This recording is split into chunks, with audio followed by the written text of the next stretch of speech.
Hello అండి. పొద్దున్నే 5:30 కల్లా అయితే నాకు పూజ కంప్లీట్ అయిపోయింది. నేనైతే పూజ ఈ విధంగా చేసుకున్నాను. స్వామివారికి ఎర్రటి పూలంటే ఇష్టమన్నాను కదా! కాబట్టి మాకైతే మందారాలు దొరుకుతాయండి. సో, మందారాలతో పూజించుకున్నాను.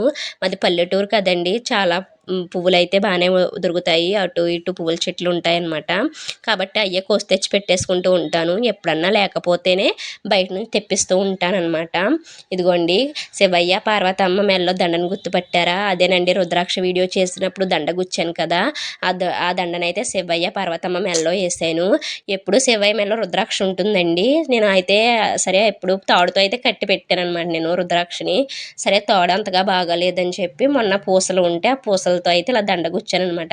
ప్రతి దేవుడి ఫోటోకి దండ వేసుకుంటానండి నేను. పువ్వుల దండ అయితే త్వరగా పాడైపోతుంది.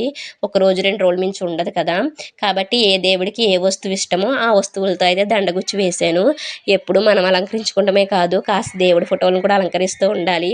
అప్పుడే బాగుంటుంది దేవుడి గది అంతా కూడాని. ఇంకో స్వీట్ అయితే చేసుకున్నాను అనమాట. అంతా బాగానే ఉంది. కానీ సుబ్రహ్మణ్యేశ్వర స్వామి పటం అయితే లేదు నా దగ్గర ప్రత్యేకించి. కానీ నేనైతే దీపాన్ని సుబ్రహ్మణ్య స్వామిగా పూజిస్తానండి.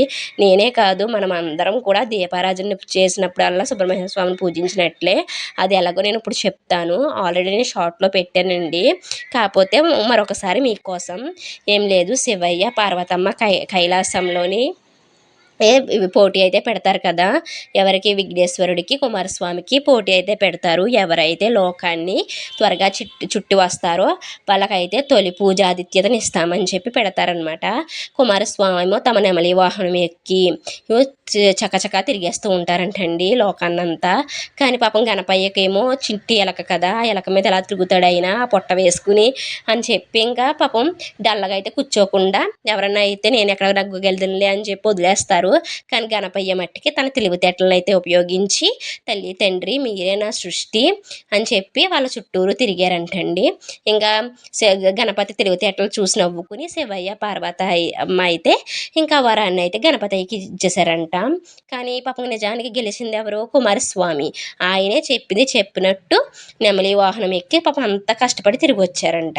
కానీ మన మనుషులైతే అదేంటది నేను గెలిచాను, తనకి ఎలా ఇస్తారని చెప్పి గొడవ పడిపోతాము. కానీ పాపం కుమారస్వామి ఏమన్నారంట, నువ్వు బుద్ధి బలం చూపి భలే గెలిచేవులే అని చెప్పి నీకు శుభాకాంక్షలు అని చెప్పి చెప్తారంటండి. అప్పుడు ఏం చేస్తారంట గణపయ్య, లేదు అమ్మా నాన్న చెప్పినట్టు కరెక్ట్గా చేసింది నువ్వే, కాకపోతే నేనైతే బుద్ధి బలాన్ని చూపించాను కానీ నిజంగా చేసింది అయితే నిజంగా నువ్వే గెలవాలి. కాబట్టి తొలి పూజ ఆతిథ్యత అంటే ఏ పూజ చేసినా ముందు నన్నే పూజిస్తారు, కాకపోతే నన్ను పూజించే కంటే ముందు నిన్నే పూజిస్తారు భూలోకంలో ప్రజలు. అది ఎలాగా అంటే నువ్వు జ్యోతి రూపము నువ్వు వెలుగుతూ ఉంటావు.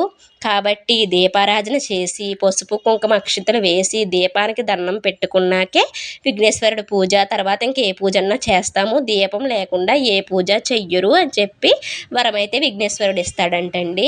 సో అదనమాట, మనం ఎప్పుడు నిత్య పూజ అన్నా ఎంతెంత పూజలు చేసినా దీపం వెలిగించకుండా పూజ చేయము. ఆ దీపమే సుబ్రహ్మణ్యేశ్వర